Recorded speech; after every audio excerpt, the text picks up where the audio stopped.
전환율 우리 예를 들어서 설명해 드렸잖아요. 네. 아무 변화 없이 월세가 변하면서 이게 전월세 전환율이 변하면서 매가를 바뀐 거잖아요. 네.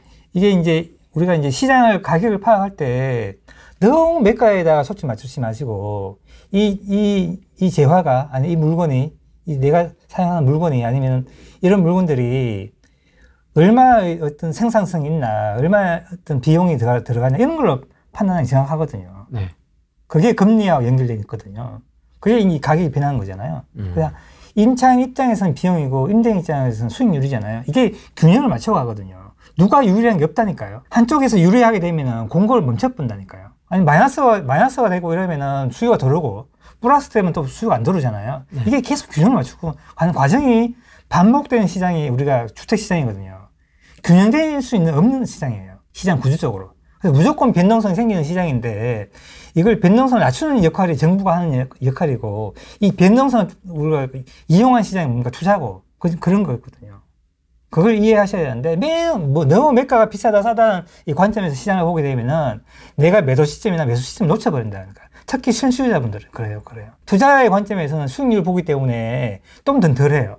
근데 실수요자 관점에서 무조건 매가를 보거든요. 너무 비싸다, 너무 이런 관점을 보거든요. 너무 많이 올랐다, 이런 관점을 본다고요. 그렇지 않거든요. 수익률이 충분히 나오는 관점에서 보게 되면은 지금 비싸더라도 괜찮거든요. 그거는 어느 쪽에도 마찬가지예요.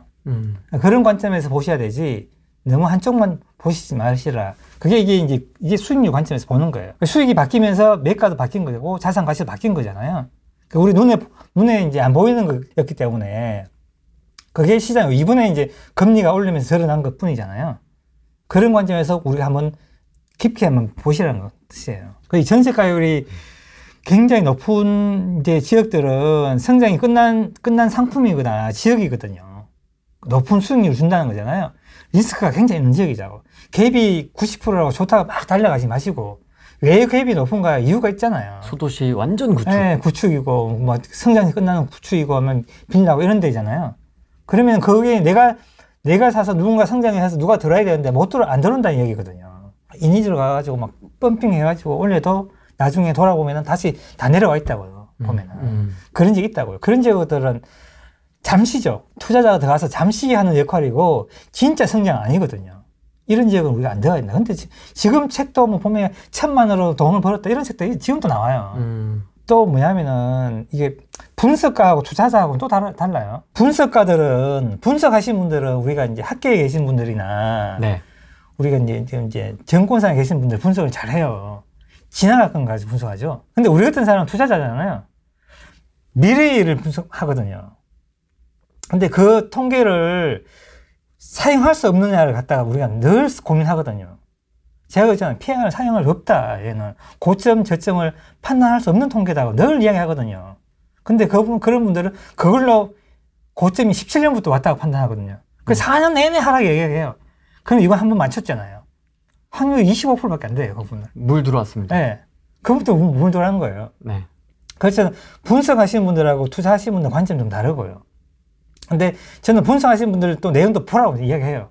근데 그걸 조금 걸러내서 이걸 투자에 사용할 수 없냐. 최근에 이제 가장 큰 이슈가 뭐냐면 거래잖아요. 네. 거래가 반등했다. 거래량. 네, 거래량이죠. 거래가 반등했으니까 바닥 찍었다. 뭔 소리 하냐. 평균 거래량도 안 나왔잖아.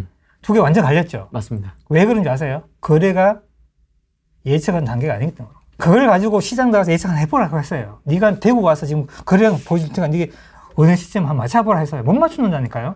보통 이제 그러면서 거래량이 주식에서 거래량이 터져야 장대 양봉이 나오니까 네. 약간 여기에 비유를 많이 하시던데. 네. 그거는 우리가 그게 대표적인 게 뭐냐면 벌집 모형이에요. 벌집 모형이 거래량과 가격을 가지고 거래를 그린 거예요. 육각형. 네, 육각형. 그게 10몇 년 전에 유행했어요. 그게 너무나 많이 나왔거든요. 그걸 지금 책에 내신 분도 있다고요. 우리 투자가서 그거 옛날 보고 아니라는 거 그냥 판단하는 거죠. 왜? 시장에 들어가 보면 그걸 쓸 수 없다는 거 알거든요. 왜 거래량은 쓸 수 없어요? 지나봐야 알잖아요. 거래량 지나봐야, 그걸 1년치 모아봐야지 평균량이 나오고, 1년치 지나봐야지 가격 움직인 것도 나오고, 지나봐야 하는 통계라니까요. 1년치의 통계들. 그 통계는 지금 당장의 어떤 몇 달 정도의 어떤 그때 전망을 한 통계가 아니에요. 거래가. 그리고 뭐 하반기가 뭐 어떤 이런 통계를 쓸 수 없는 통계죠. 그거는 길게 보고 작년이나 이쪽에 거래가 줄었으니까 올해가 뭐 거래가 는다 그러면 아, 올해부터 늘구나 이렇게 평가가 맞아요. 몇 년을 두고 하는 통계는 맞지만은 단기 전망을 할 수 없는 통계라는 거예요. 그래서 여기는 갈리는 거예요. 그래서 이 전환율, 이거 전세가율도 마찬가지예요. 이게 어떤 의미를 갖고 있는가에 대해서 되게 이제 고민해야 된다니까. 그래서 전세가율 높은 것들은 미래가치가 미리 반영되기 때문에 미리 반영되기 때문에 얘를 고평가다 저평가다 판단하는 게 굉장히 우리가 무리가 있다고요. 시장의 어떤 가격 구조에서 만든 거니까 그걸 인정할 수밖에 없죠.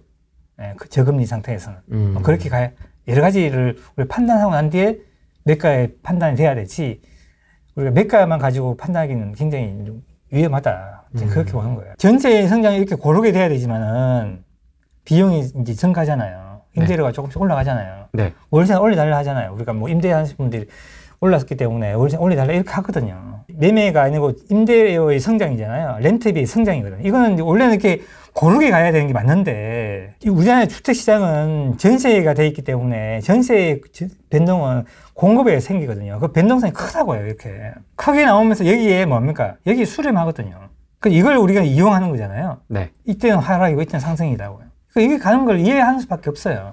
그걸 인정하는 수밖에 없다고요. 그래서 이때가 그러면 고평가 될 수도 있어요. 그죠? 이때는 저평가 될 수 있고, 그죠? 될 수는 있지만은, 현재의 시세는 무조건 임대료에 의한 영향이다. 이렇게 보시면 정확합니다. 그래서 공급이 줄어들 때 임대료가, 건세가 올라가기 때문에 매가도 바뀐다. 임대료가 바뀌기 때문에 매가가 바뀐다. 우리가 인정을 하는 수밖에. 그 임대료 바뀌는 그 수치는 우리가 알 수 없어요.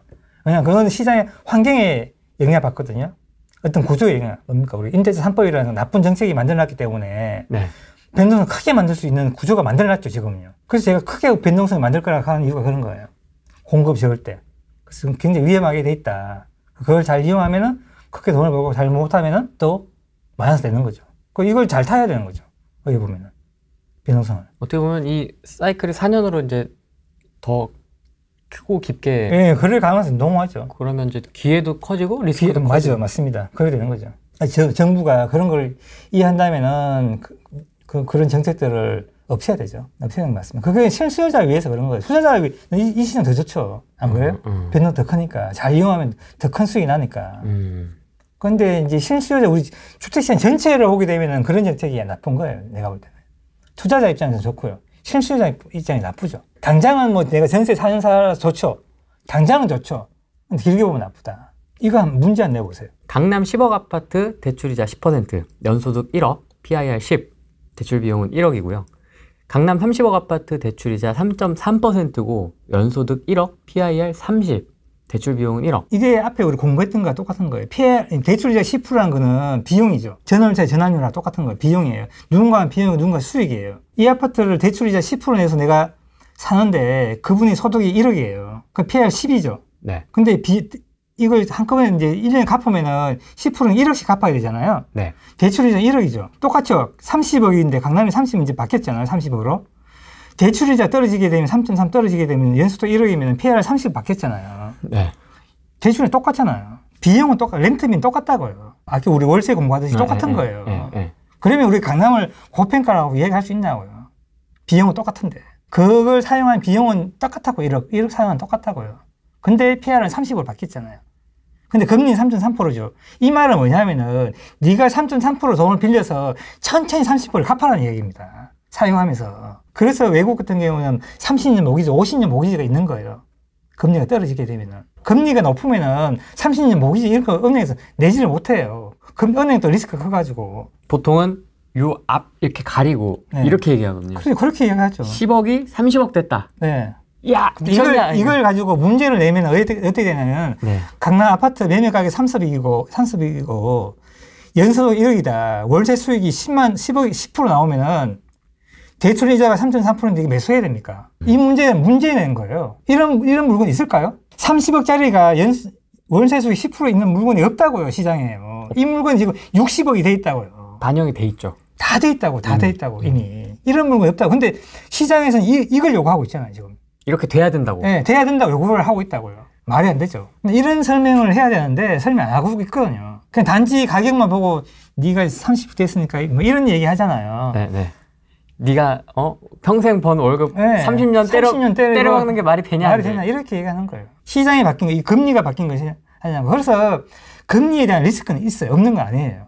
그래서 우리가 미국 같은 고정금리를 하는 거잖아요. 이렇게 해놓으면 그분은 얘를 30억을 내가 30년 동안 갚겠다고 계획을 하고 샀는데 금리가 바뀌면 내 계획이 바뀌어버리잖아요. 그런 리스크가 크죠. 그 대신 이분이 소득이 계속 올라간다면 괜찮겠지만은 소득이 정체되면 문제가 생기겠죠. 금리 올라가게 되면. 그 리스크가 있는 거예요. 그래서 2008년도에 그런 위기가 왔기 때문에 미국은 고정금리를 바꿔버렸잖아요. 우리도 그렇게 바꾸어야 된다니까. 그래야지 뭡니까? 이분이 집을 살 때 내가 계획을 딱 하는 거예요. 집이 엄청난 고가이기 때문에 그런 장기적인 계획을 해야 되거든요. 그리고 세금도 마찬가지예요. 미국 같은 경우에는 세금도 취득세가 내가 매수했는 금액이 계속 끝까지 한대요. 아, 그래요? 그게 합리적이죠. 내가 이 집을 사서 취득세 한 번만 내는 거 아니에요? 보유세. 아, 보유세. 보유세가 재산세가 우린 바뀌잖아요. 올라가면서. 올라갔다 내려갔다. 네, 올라갔다 내려갔다 하잖아요. 근데 그 부분 그렇게 하는 지역도 있다 하더라고요. 네. 그래서 물론 전부 다 그렇게 하는지 그건 잘 모르겠지만은 보유세도 합리적이잖아요. 그러면은 네. 그분이 감당할 수 있는 소득을 가지고 세금을 내겠다고 내가 계획을 짠 거잖아요. 네. 그럼 세금이 막 올라가면 우리 같은 못 견디게 팔잖아요. 그럼 미국이 굉장히 합리적이죠. 몇십 년 보유해도 보유세 똑같고 똑같은 거주 비용을 내니까 이렇게 해놓으면 뭐가 올라가냐면 자가 비율이 계속 올라가요. 자가 비율이 계속 올라가면서 시장이 안정되죠. 이렇게 하지 않으면 뭐 합니까? 집을 샀다 팔았다 이렇게 되거든요. 자가 비율이 떨어졌다 올라갔다 이렇게 된다. 자가 비율을 올리기 굉장히 힘들거든요. 임대 구조에서. 네. 그래서 이걸 시장의 변동성 낮추기 위해서는 이런 정책을 우리가 조금 고민해 볼 필요가 있죠. 근데 금리라는 걸 은행에서 다 리스크를 안겠어요? 올라가면 안 안겠죠. 그렇죠. 네. 은행도 장사를 해야 되는 그런 입장이 있기 때문에 쉽지는 않을 거라 봅니다. 이렇게 되는 거예요. 그래서 너무 단편적으로 생각하지 마시라. 정말 오랜 시간 동안 네. 시장을 지켜보셨잖아요. 네. 부동산 투자에 있어서 네. 이제 부동산 공부가 되겠죠. 어떻게 보면 네. 우리 인생에 있어서 가장 중요한 게 뭐라고 생각하십니까? 제가 나올 때마다 하는 얘기잖아요. 공급하라고. 공급 공부하라고 맨날. 네. 공급이 왜 그러냐면은 금리가 우리가 이분 하락을 시켰지만은 금리는 수익률의 변화에서 만든 거잖아요. 그럼 주거 해결 못 하잖아요. 금리가 주거를 어떻게 해결해요? 공급은 수익률도 만들고 주거도 해결해요. 둘 다 해결해요. 그 두 개를 조정하는 게 공급이에요. 그래서 공급을 공부할 수밖에 없어요. 해보면 공급을 갈 수밖에 없다니까요. 계속 공부하다 보면 공급을 가겠어요.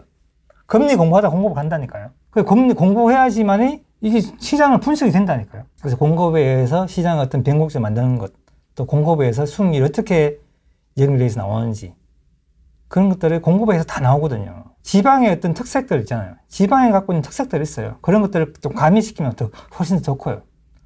그런 것들은 이제 지방에 대한 어떤 그런 것들을 좀 알리려면은 현장을 많이 방문해야 되고. 현장. 예. 그리고 뭐 통계에 대한 어떤 이 통계가 어떻게 만들어졌는가에 대한 깊은 고뇌가 있어야 되죠. 전세가를 딱 붙는 원인들이 있는데 그냥 단지 좋다고만. 아싸 무게. 아싸 이렇게 들어가잖아요. 그런 것들이 다 의미가 있는데 그런 것들의 의미를 조금 깊이 공부해야 되죠. 통계가 보여주는 의미들이 그 속에 있거든요. 있는데 그런 걸 너무 단순하게 생각하는 분들이 많기 때문에 그런 거하고 같이 연결시켜서 공급을 공부하게 되면 훨씬 더 좋죠. 이게 공부하면서 놀랐던 게 뭐냐면 시장이 너무 정확하게 해서 내가 놀랐고요. 네. 어떻게 시장이 이렇게 합리적으로 움직이는가, 어떻게 그 모든 주식이 똑같이 이렇게 같은 어떤 수치로 움직이는 이런 것들을 한 번씩 공부하면 놀라요. 제가 아까 말씀드렸잖아요. 분양이 임대수에 똑같다고. 공부해보면 그게 나온다니까요. 어떻게 이게 와, 이게 정말 신기하구나 이렇게 되는 거예요. 그게 다 숫자의 비밀이 다 있다. 그걸 푸는 게 정말 고수다. 저는 그걸 풀고 있죠, 맨날. 맨날 하는 게 숫자 공부만 하는 거. 네. 다 푸셨습니까, 그러면? 못 풀었죠. 그건 못 풀었죠. 풀어나가고. 제가 이제 풀어나가고 있죠. 한 개씩 밝힐 때마다 너무 희열을 느끼죠. 그런 거 여기서 이야기하는 거잖아요. 하고, 이제 그 원리를 이야기하는 거고, 그 숫자는 이야기 못 하죠. 그건 뭐냐, 내가 진짜 사상이니까. 그래서 거래에 대한 것도 엄청나게 많이 밝긴 했는데, 그 책이 잘 안 넣거든요, 내가.